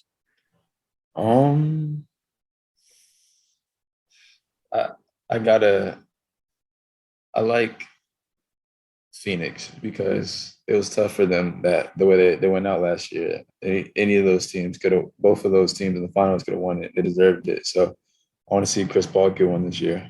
I do too. I do. I agree completely. And I hope Devin Booker gets back sooner than later. That would be a damn shame. The year they've had, and yeah, that would be a shame. So Yeah. I am also pulling for them and my hometown Sixers. I mean, I don't live there anymore, but I grew up in Pennsylvania, so I'm rooting for them as well, of course. But okay, well, I'll let you go. I know you've been really busy, and I'm glad we finally were able to arrange this. Yeah, I appreciate it. I always enjoy talking to you. Oh, I do have one more question. Clayton wanted me to ask you, how's your ping pong game coming? I might be a little rusty now, actually, but I need to get on the table ASAP. You remember last year or in the fall when you told us you love ping pong? I was thinking about starting, pingpongprospects.com, but yeah, if you're slacking, then I'm just not going to start the website. That's all there is to it. Well, my rusty is some people's best, so I'll take it. All right, buddy. It's great talking to you, and we'll be wishing you, we'll be following you and wishing you the best. I'm sure we'll actually probably cross paths at the combine, if not in person, virtually. So we'll probably be talking again soon. Okay, cool. All right. Appreciate it. Take care, Jabari. Thanks so much. Yeah. Once again, we thank Jabari for joining us. The next player on our list is from Baylor. Jeremy Sohan. C is silent, folks. And so he's an intriguing prospect who played last year in Germany. Hugh, what do you got to say about and he has interesting hair, which seems to change every game. Yeah, I think I'm just glad I've finally nailed the pronunciation, Sohan, which I think was a big step for me. That took me a while throughout the college season, but now that my attention's been turned towards it, I've got it right. So a little background on Mr. Sohan. He's a freshman playing at Baylor this year, averaged 9.2 points per game, 6.5 rebounds, and almost 2 assists. Shot 47% from the field, and true shooting was around 55%. The biggest concern for him, though, is his three-point shot. He shot 29.6% this season from three, and 58% from the foul line. So those are probably the biggest two concerns that jump out about Mr. Sohan right away. But his all-around game was incredible. He was the Big 12 Sixth Man of the Year. He outplayed Kendall Brown at Baylor and ultimately took a lot of his minutes away throughout the season. He has an incredible intangibles for the NBA, 7-foot wingspan. And his shot isn't broken. Watching his clips of his jump shot, I think it obviously needs a lot of improvement, a lot of work. But I could see him developing that at the next level. So I think the free throw percentage is a bit of a concern. That sort of by yourself at the foul line is usually a good indicator of if someone's going to build to become a good three-point shooter. So that isn't a great sign right here. But I'm not willing to give up hope on his outside jumper and his ability to be a 3-and-D player at the NBA level. Both of his parents played college basketball at Oklahoma, so obviously he's got a good basketball background, a good pedigree. And then a couple of interesting games that stood out this year. He went 12 games without making a three this season, and he did have 4 games with multiple threes made. So he's not completely incapable, like I mentioned. The biggest things for him, though, is his defense. He's an incredible defender. He flies around. He's got the length. He's super active. He's quick on his feet. 6'10". He got a perfect defensive skill set for the NBA to be able to guard a lot of NBA wings. So he's strong. He's got a bit of strength, and he definitely has some weight to gain still. But even he showed in his 1 year at Baylor that he can guard inside and he's quick enough to be able to guard on the perimeter. He'd be incredibly switchable at the NBA, which is a high priority, which teams look for in guys that are getting that versatility. And then what I really liked when I noticed a couple of things watching some of his highlights is when he gets a defensive rebound, he loves to push the ball. He loves to push the tempo. He wants to get out and start a fast break and catch that defense slacking in their defensive transition. So I thought that is something teams would love, looking at his willingness to push and his comfort with the ball in his hands is a really promising sign. And he's a good finisher with either hand around the rim. I think right away, next year in the NBA, just because of the way he shoots the ball, whoever gets him will probably use him as a screen setter, short roll type of guy. Because I think he can make good decisions out of the short roll. There were instances of that this year at his time at Baylor. And I think he could be a really good decision maker, reading the defense, finishing strong at the rim if he gets a lane off that short roll. But as of now, I think if they put him out in the three-point line on offense, teams will dare him to shoot the ball. He's going to be an uber help guy, as I like to say. Someone will basically have their foot on the block while he's in the corner waiting. So he shot 31.7% on catch and shoot threes, so slightly better on just straight catch and shoot. That's obviously going to be the emphasis and the biggest area for improvement if he wants to stick in the NBA. But I think the defense he plays and sort of the intangible and his ability to handle and attack the rim at his size is what's obviously most exciting. And he is going to build upon that and play really well at the NBA level. I mean, he gives me shades of Herb Jones. I think Herb Jones is on everyone's radar right now, the way he's been playing his first round of the playoffs. So he's definitely a player that sort of stands out as could be a good comparison. But I even saw someone say online that they saw a bit of Draymond Green in Mr. Sohan, which I don't know if he's there yet in regards to the playmaking. I thought that was a bit of a reach. But as more of a 3-and-D player, I think he could be a really solid pickup for an NBA team who is probably already a solid potential team somewhere around the playoff, and they could use him as just another 3-and-D guy to help defend some of these elite wings that the NBA has nowadays. I think oh, sorry. That's okay. My quick 2 cents on Sohan, who funny, when I watched Baylor early in the season, I'm like, why is he standing out more than Kendall Brown to me? I never heard of Sohan until he actually suited up for Baylor. But any 18-year-old, he turns 19 in May as well, any 18-year-old that can really guard and really impact winning for a team like Baylor that's extremely structured, extremely they're a contender, even though they got bounced early. They were a contender for the most part. That's really impressive for him to have that much impact and usurp the 5-star player in Kendall Brown. So I'm really high on Sohan, especially with his defensive acumen. Yeah, I think there's a lot of similarities between he and Brown, and Brown's a little smaller. Not much, though, like I think an inch. But I think they are 2 of the harder people to get a good grasp on. You see a lot of talent, but yet the offensive numbers aren't there for either. So I mean, I'm talking about them both, but I mean, I see them falling anywhere, I've seen anywhere between top 10, down to the early to mid 20s. So where do you guys think Sohan falls? I mean, after looking at it, I think Sohan's in the late lottery. I think anywhere between 10 and 14 is where his range is for me. Okay. Yeah, I was going to say I could definitely see him going around. I would say, like maybe 10 to 15, because the offense has to matter. Like the versatility defensively is great, but like there are question marks offensively, which is what prevents him for me from climbing up higher. But I mean, you hit on the head. We're seeing guys that if they can defend, play hard, and just play smart basketball, you have value as a rookie. And then hopefully the offense can kind of, they can season that along the way. Right. Exactly. So Hugh mentioned that Sohan loves to bring the ball up on the break. And I have another player that I want to talk about, which is Michael Foster from the G League. And he's kind of built like Charles Barkley. He played in 25 G League games this year.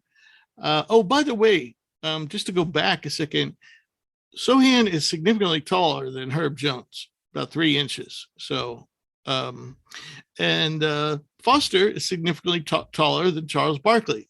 He's 6'8", 250. In 25 G League games this year, he averaged 31 minutes, all starts, put up 16 points a game, 9 rebounds a game, and 2 blocks per game. And he only averaged 2 fouls per game. So you got to like that, where the blocks are and the fouls aren't higher than the blocks, as TJ mentioned earlier. Shooting splits, 48% from the field, 20% from three, 76% from the line. Now, the 20% from three early in the season, in the games that quote unquote counted, he shot, I think, about 34% from three. But obviously, you know, as I alluded to, he does carry some extra weight. And when you look at him, he looks top heavy, you know, like his legs don't match the upper body that he has. He's definitely a good athlete for his size, and he has no trouble finishing above the rim or bringing up the ball on the break. He loves to do that.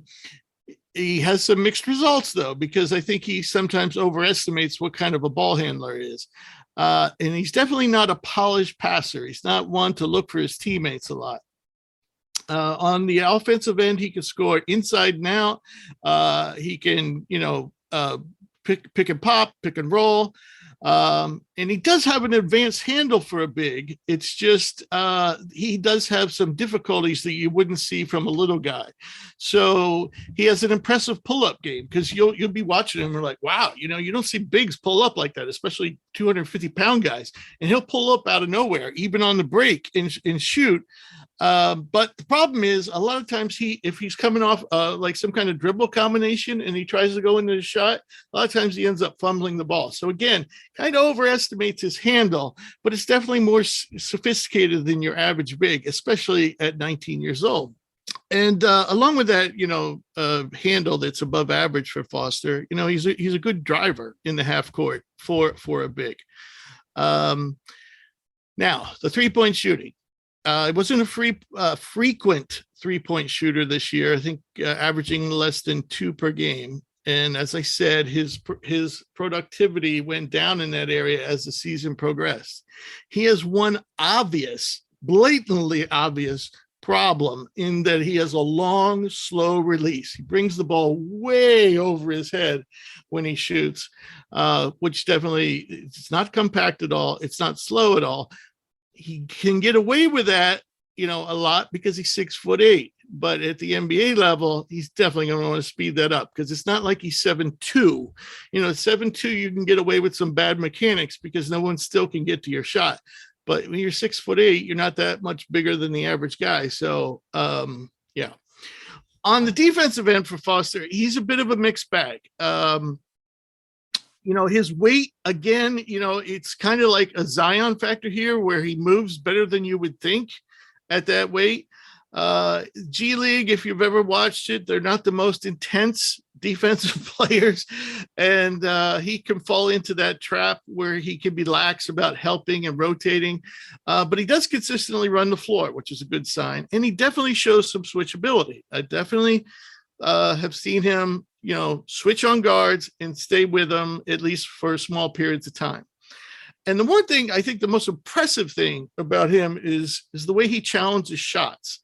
You know, a lot of shot blockers get them from the weak side. And, you know, they kind of come out of nowhere on, you know, playing help defense. But he gets a lot of his on the ball.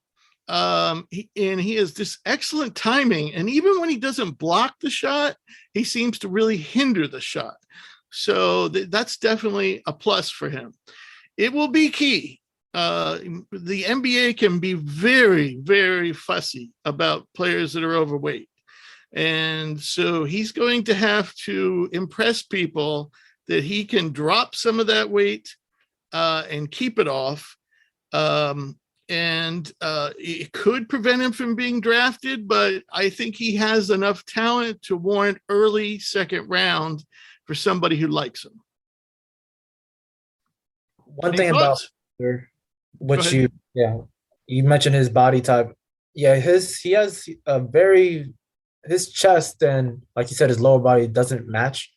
And I think on the defensive side, especially if he's put in space, like as a pick and roll defender, I think that's why he's much lower compared to some other guys that we mentioned. Because in terms of just offensive talent, there's a reason why he went to the G League Ignite instead of going to college basketball. He had the scoring acumen. He had that sort of the bag, as they say, in terms of moves to get a basket. I just worried that he'll be a liability on defense. And I don't see that being fixed unless somehow his body type is changed a good amount. So that's my big thing on him. Yeah, I would agree. I mean, sticking with the G League guard is, for short periods of time is much different than sticking with Chris Paul. So yeah, the weight is a concern at all levels. Even with his health, the heavier you are, you more likely are to get injured. So, all right. So moving on, we're going to talk about Tari Eason. He was a guy that was I was familiar with at Cincinnati, but he didn't really play a ton there. I was impressed there with his defense. Saw him earlier this season, and again, he impressed me with his defense intensity. Though I did see that wane toward the end of the season. So TJ, what are your thoughts on Tari Eason, who people have a wide range of opinions on? Yeah, man, Tari, he's a wild card. Yeah, he's interesting because it's hard to put him in a box, more or less.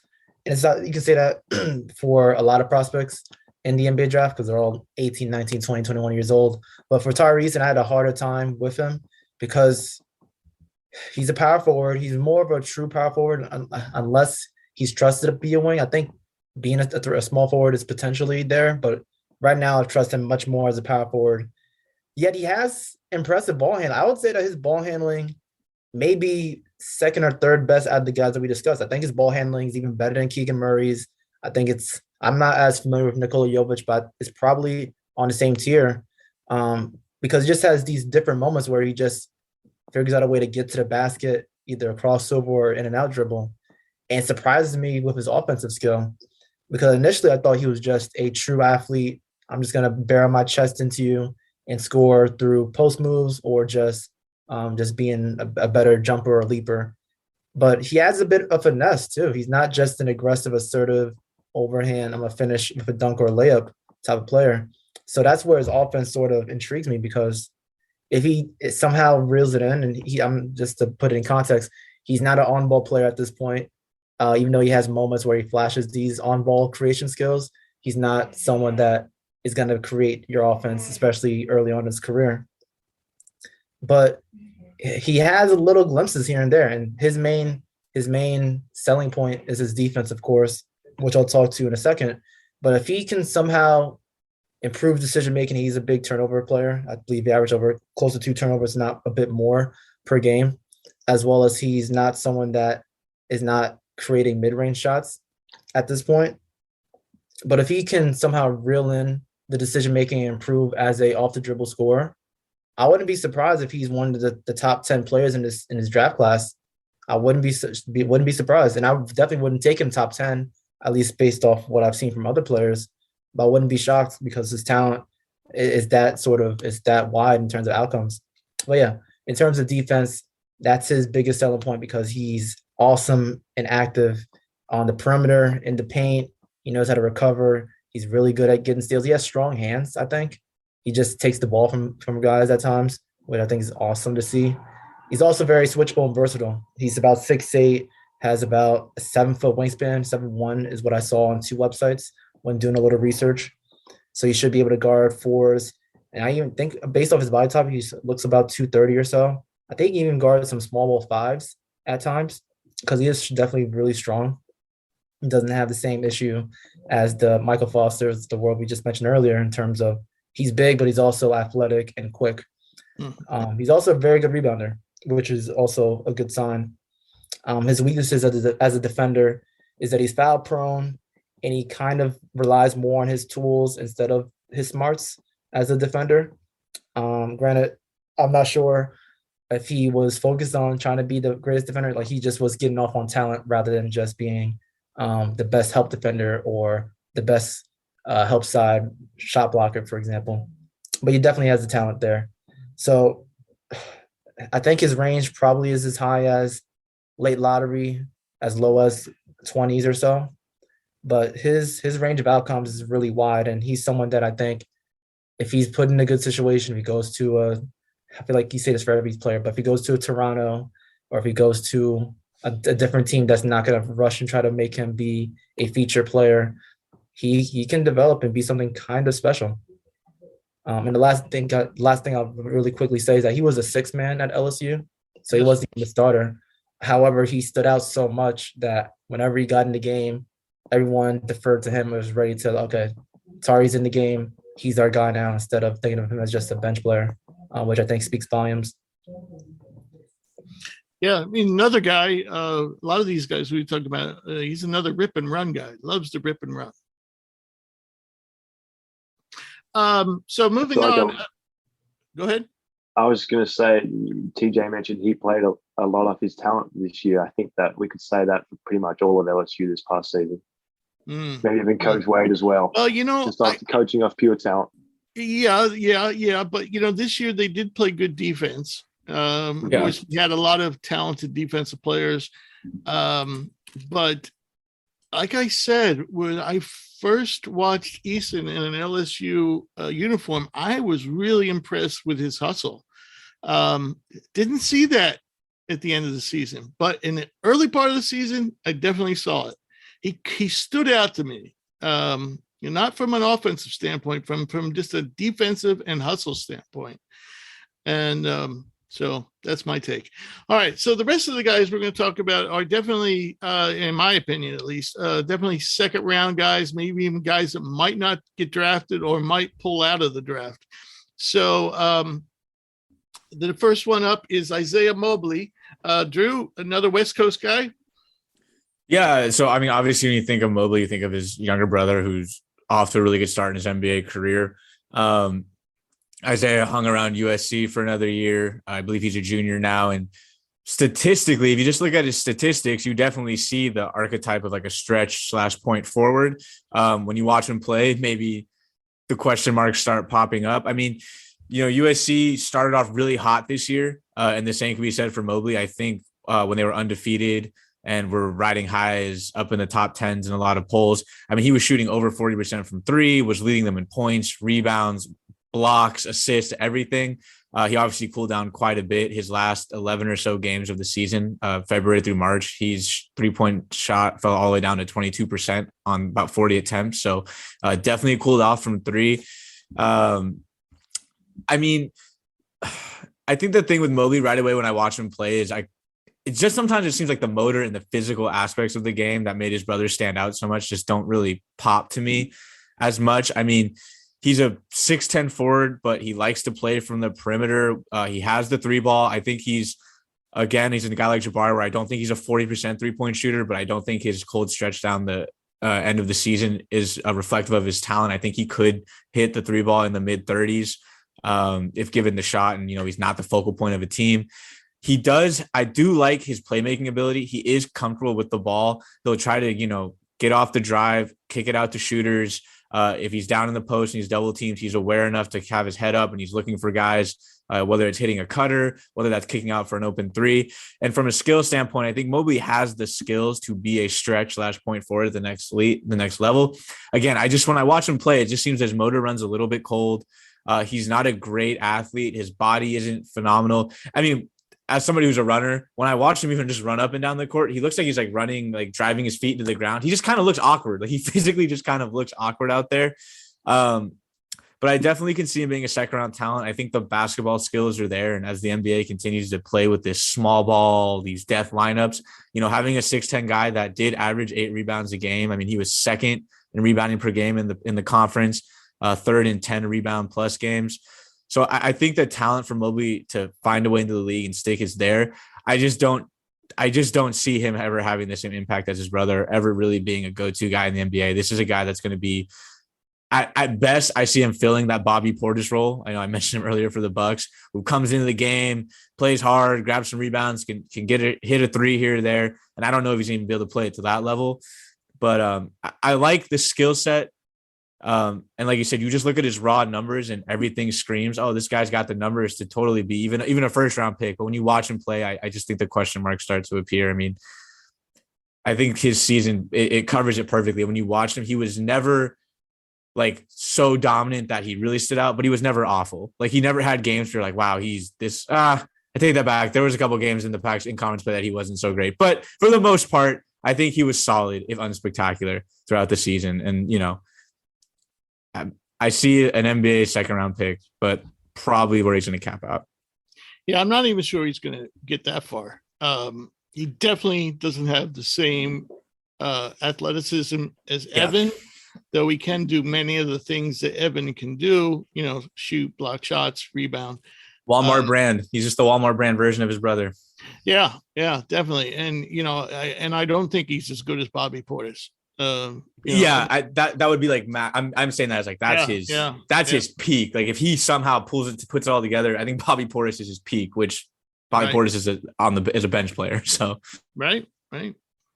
Okay, so Hugh, moving on. I think your guy has more upside, but he might not stay in the draft. I'm actually very intrigued with him, and that's Jalen Williams of Arkansas. Yes, Jalen Williams. He came onto my basketball radar in last year's tournament when he played against my Colgate Raiders in the first round. That was sort of when I was introduced to him, and then obviously followed along this season, and they had another really good March Madness run, the Razorbacks. So we got to see a lot of high quality March Madness Jalen Williams basketball, which I think we probably all benefited from. We all have a bit of an idea of who he is. But this season almost posted a double-double, which is really impressive. 10.9 points and 9.8 rebounds a game. And ultimately, looking back through his season log, he started this season pretty slow, and it really turned it on towards the back half of the year. He ended up being an all first team SEC, so clearly he was well respected by everybody else in that league, and still only a sophomore, even though he plays like he's been around college basketball for a while. Even watching some of his clips from his first year, looked like he was very comfortable in that type of game even then. So I think a really impressive stat for him was he led the NCAA this season in drawn charges, 54 drawn charges this year. So he's got a defensive mentality, knows, beat players to the spot and absorb that contact. I don't know how much that's going to transfer to the NBA with some of their defensive lane rules, but he turned it up last year. He had 16 double-doubles and 7 in a row. All 4 of his March Madness games this past year, he posted double-doubles. So I think he's someone who can play really well when the brightest lights are on, which is always a good sign for someone looking to go to the NBA. But the biggest question mark is the three-point percentage, 24% from 3 this year. Unlike Sohan, who I spoke about earlier, though, Jalen Williams shoots almost 73% from the foul line, which I think is a bit more promising in regards to his future jump shot potential if developed correctly. If that's not something that's rushed in the NBA, if he is in the NBA next season. For a few of his highlights, his defensive awareness is great. He's not blocking a whole lot of shots because he's not a crazy athlete, I wouldn't say, but I think his instincts are really good defensively. And he inside in terms of the offensive game, very, very interior focused, good finisher around the rim, dunker spot type of guy, drop off finish type of player the past 2 years on Arkansas, but has shown flashes of potential of breaking down the defense a little bit, getting into the lane, can knock down the three, but like I mentioned, not at a great clip. So I think that's the next step for him if he's in the NBA next year, if he chooses to stick in the draft and maybe goes second round. His shooting 3-point percentage even regressed his sophomore year. So that's going to be something that he should really work on and put a lot of time and effort in, but shouldn't rush because he needs a lot of mechanical work, I think. But I think on an NBA team, on a winning NBA team, I think he could find a role, like a niche little role off the bench on a successful team. I think that's where I think Jalen Williams could end up in the league, playing some small minutes, spot minutes for a quality NBA club. So again, we don't even know if he's going to stay in the draft, but he was an interesting prospect just because I think of how much we saw him play in March Madness the past 2 years. Yeah. What intrigues me about him is I think his athleticism is a little underrated by most, and I just like the way his mind works. The way he makes quick decisions, finds the open man, or even pulls up for those charges. That takes quick decision. You got to get out. You got to get it out of the restricted area, get your feet set, and you have to be able to think that out. So definitely like the way his mind works. So the last guy on our list is just recently said he will not be in the 2022 draft, but I prepared for him, so we'll talk about him anyway because he's eventually going to be a draft prospect. He actually went into it last year. and pulled out. And this is Roka Prakinen. And he had a down season this year, though, because he was hampered by ankle injuries. But he's still only 19 years old, so he's got plenty of time. When healthy last season in the Adriatic League, he averaged 13 points per game, 50% from the field, 40% from three, and 65% from the foul line with 6.8 rebounds and 1.6 assists. And that was all on about 28 minutes per game. He's a 6'9" forward with the ability to handle the ball and score in a variety of ways, be it transition, post-ups, putbacks, spot-ups, attacking closeouts. He has good speed and quickness for a big, but again, very similar to Jovic. He doesn't have a great deal of vertical pop. I think he could be used as a big wing. And in some ways, he reminds me of Franz Wagner, though he's definitely not the passer Wagner is. So again, I won't go into great detail because he's not going to be in this draft, but he's definitely a player that I like because of his abilities to score in a variety of ways. I'd like to see him, develop more of that lovely European basketball passing skills. But hopefully he'll be healthy next year. And I think he definitely has potential to be a first-round pick. So other guys we thought of, and I don't know if anybody wants to talk about these guys, but Orlando Robinson of Fresno, Pete Nance of Northwestern, Hunter Dickinson of Michigan, Drew Timme of Gonzaga, Brady Manick of Oklahoma, and Tristan Vucevic of, I'm not sure who Tristan plays for. He's only 18, he's 7'1".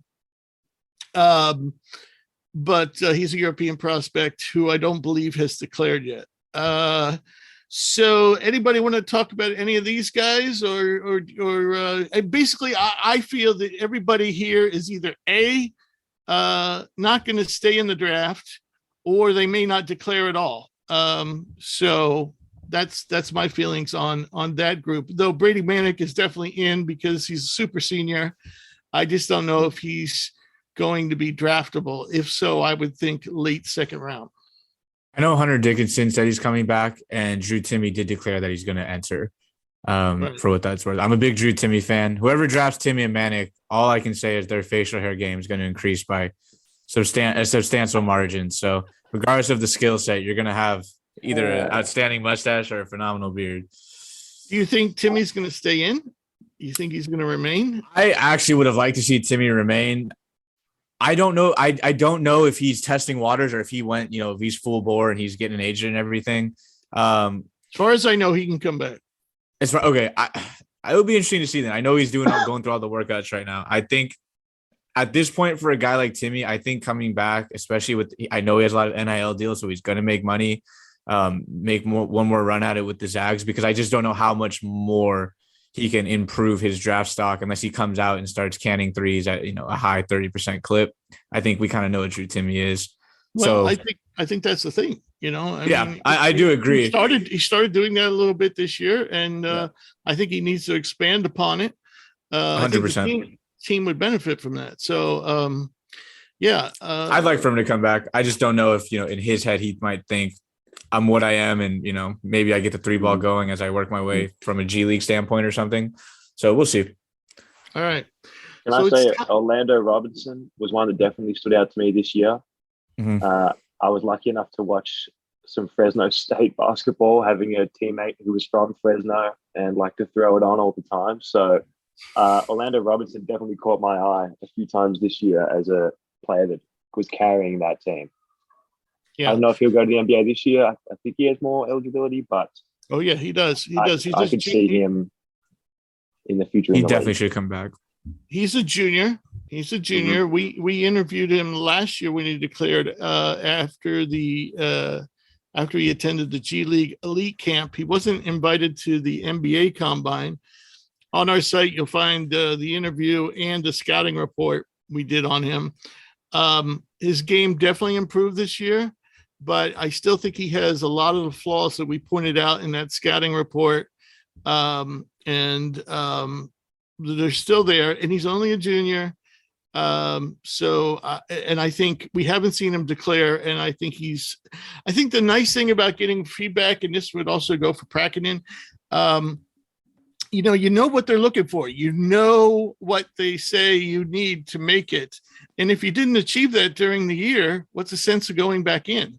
So I think that's what you're seeing from Orlando and Roca. Now, Roca didn't have a good season this year because of injuries. Orlando did have a very nice season, but I still don't think he achieved the goals he needed to make it in the NBA. So it's time for the mailbag, and we have some absolutely ridiculous questions this week. But these are real questions. Marcus wants to know why we don't have James Akinjo rated as a first-round pick. Anyone want to go at that one? I can go at that. I just think he has nice ball handling. I like watching him play.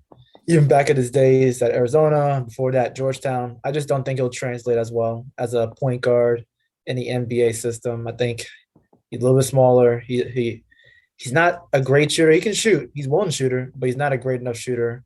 I just don't know what his calling card would be in an NBA situation. Yeah, I don't know how much supposed to take a 6'1" guard in the first round who shot under 40% from the field, shot under 30% from three. This year, like, what am I supposed to do with that? An average 3 turnovers a game, like that's if you think that's first round talent, man, hey, good luck. You're yeah. Yeah, but the second question gets worse. Again, this is a real question, and I agree. Akinjo's a 35% shooter, undersized guard. We talked about him at length. Not saying he doesn't have a chance to play some kind of backup role in the NBA, but first round pick, never ever gonna happen. So Tito says, obviously, I love this. No one actually, he says, obviously no one, he's talking about us, actually watches Jaden Ivey play. He will never make it in the NBA. He's a 21% 3-point shooter, a 5 turnover guy who has trouble dribbling down the court. And then he throws in 70% from the line. I assume he means 3-point line or foul line. I mean, so I don't know if those stats are accurate. I doubt Jaden Ivey averages 5 turnovers a game. All I have to say is go back to 24-hour fitness where you get punked by 18-year-old kids, man. Get out of here. Never watch basketball again. Not only are you statistically wrong. Listener, Drew. Hey, I don't want him listening. Whoever this is, dude, I don't want you listening. We're giving gold out here. But I love how he introduces the question. Obviously, no one actually watches Jaden Ivey play. I've watched Jaden Ivey play probably 25 times this year, at least. Even if we all probably would have saw him at least 2 or 3 times in the tournament at a minimum, just from their tournament runs. So. Right. But I think some of the highlight plays Jaden Ivey has, even if you're not watching a college basketball game, it will show up somewhere on a social media, and you will see right. the type of athlete he is. Here's my point. I've watched him so much, and I have no idea what his stats are. I have no idea what he shoots from the 3-point line. I have no idea how many turnovers he averages per game. I don't really care. He's like a once in a decade, type of athlete. He's going to be the guy. If anyone's going to break up those 3 freshmen, if anyone's going to prevent them going 1, 2, 3 for the freshmen, it's going to be Jaden. So I don't know, man. Tito, stop drinking Tito's because I don't know what the hell this was. This was awful. So this is a more reasonable question, and boy, can we have fun here. Jaden Ivey, 36% from 3 this past season. And how many turnovers per game? It's definitely not 5. I think 1 or 2, maybe. 2 turnovers. Wait, I'm gonna say 2, 2.5. Yeah. So all right. So Tito can't read the stat sheet. So Tito, we don't like you. So lastly, and this is a much more reasonable question, and God, I'm glad he asked this. Adam wants to know if we agree with Reggie Miller that Ben Simmons has 0 competitive fire. That was Reggie Miller's quote. First thing I'd like to point out, because he's Australian. Australia is done with Ben Simmons. We're sick of him. He's no longer Australian in any of our opinions, I don't believe. I was just telling some of my mates the other day how growing up as a junior, he grew up in Melbourne like I did. He's a few years older than me, but he would switch teams every 2 years, every 1 year. He and his dad would pack up their bags and say, "You're not playing my son the right way. He's not happy here." And it's just the rest of his career has ended up like that. So I'm sick of him. He bailed on LSU, bailed on the Sixers, bailed on the national team this year. Yeah, he's yet to play for the Australian national team. We're done with him. Yeah. But Drew, you said you had some thoughts. Oh my God. We got another hour and a half to go at this. Oh my, look, he's obviously, I hit the nail on the head. Like, I'm not going to, beat the dead horse. I just think it's, we're starting to see players, Kyrie, pushing back at fans, pushing back at the media, pushing back at criticism. That's all fine and well. But what's the excuse for Ben Simmons? I mean, they said it best on Inside the NBA. How does he have a herniated disc? Have you sit on your ass too long? Do you blow your back out? Like they said, I just don't get it. Like it's mind boggling to me. I just don't. Do you know how many people in the world are walking around and playing sports with herniated discs? Yeah, it's I don't know. It's just getting to the point where, I was a proponent of the trade that they made, that the Nets made. I thought the Nets came out okay on it, but it's getting to the point with Simmons where I just don't understand why he was so adamant of saying game four. Why? It's just, I maybe I'm just a sucker and maybe I'm just an optimist for, competitive basketball, thinking maybe he's going to come back and we're going to get a series out of this. But at this point, it was just all a lie. You're not going to play. You're going to play next year. What's the excuse going to be? What's it going to be this time? I mean, I will say this: Kyrie Irving, Ben Simmons, and Durant all on the same team. That might be in the running for the most sensitive big three of all time. But, No, I really want to ask you. I want to ask you, because he probably knows more about Simmons from a young age. Is it a lack of competitive fire, or is he? I said a few weeks ago when we were talking about him, was he really hurt? We were talking about, is he really hurt, or was it something else? I said it was something else. He's not really hurt. He's scared to play because he's going to come out and he's going to do the same damn thing he's always done, and Brooklyn's going to turn on him just like Philly did, but it's going to happen like lightning fast this time around. But yeah. Does he not care about winning, or is he just scared, or what? I think the true love for the game is not there. I think that's what it boils down to, is he enjoys playing basketball because of what it brings him. But I don't think there is that true passion for the game. And I think that explains why we're yet to see him really develop and get better and better each year. Obviously, he got a bit better in the 76ers as he got comfortable in the league, but he's yet to show us any shooting prowess. He's yet to show us any. He improved just ever so bit. But he was basically the same guy he was when he was a rookie. Exactly. And you could argue his game last year was similar to what we saw at LSU. He's always had those few fundamental skills. He's obviously a gifted passer and got the right size to defend, but just that lack of passion for the game, I think, is what it is. I mean, his dad was a professional player in Australia, so maybe he was, grew up around basketball and pushed into basketball. But I think he likes playing basketball with Kendall or Kylie Jenner courtside, and he likes being in LA, and he likes the attention, and he likes the fancy clothes and all that comes with basketball. I don't know if he likes basketball. And nobody would care. Nobody would care if he was making $2 million a year, but he's making like $37 million a year. I did see a report on Twitter this week that he was aiming to come back game 8 of this series. I think that's what he's aiming for. Game 8 the focus now. Oh yeah. This is a tough one. Sorry, you go ahead, TJ. No, it's all good. My quick 2 cents. You guys already said it. I'm not disagreeing with anything that's already been joked or said. Ben Simmons is disappointing. I'm just disappointed because I was a big fan of his in LSU. Even when LSU stuff wasn't really the greatest in terms of his commitment back then. But I just rode with him because I just saw the talent and thought it would be different. He'll try on defense, which he obviously has in the NBA, and hopefully be consistent. When things get tough, he's not really about it, and that's unfortunate for your second best player back when he was with Philadelphia, and if he's your third star, which you would hope he would be in Brooklyn. So I'm just overall disappointed in him.